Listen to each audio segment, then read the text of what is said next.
Apparently, in your brain, when you're doing deliberate, focused practice on a repetitive task or whatever, you're only going to learn it if it's interesting to you.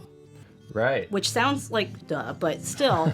But what I'm saying is that it's got to be slightly challenging, Right. Not overly challenging, Yes. but slightly challenging. So apparently, when something is slightly challenging and has your focus, Yep. there is something in your brain that when we're doing something, our neurons fire and they connect through the synapses and all that stuff, and then that creates the pathway that we're going to take the next time. It'll be faster the next time because of the myelin sheath that wraps around the axons. Whoa. You know what I'm talking about?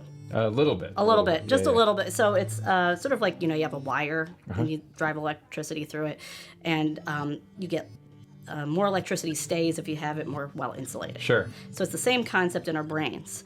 And apparently, like some enzyme, or I don't know any of this stuff really, but something gets released when we focus and get engaged with something, and it wraps that pathway.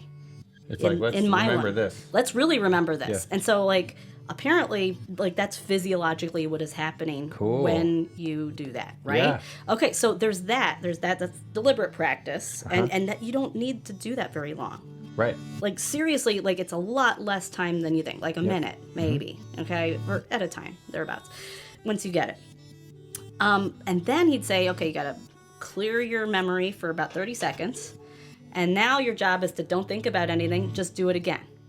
And do not judge yourself. Interesting. Which is really important. That's tough. I know. But seriously, you could disembody yourself and say other Charlene is doing this, past Charlene did this, If you needed, you could give yourself a fake name. I don't know. Whatever works. It's great. Isn't it though? And apparently, so the first time, and you got to tell yourself this is going to be bad. Yeah. And that's fine.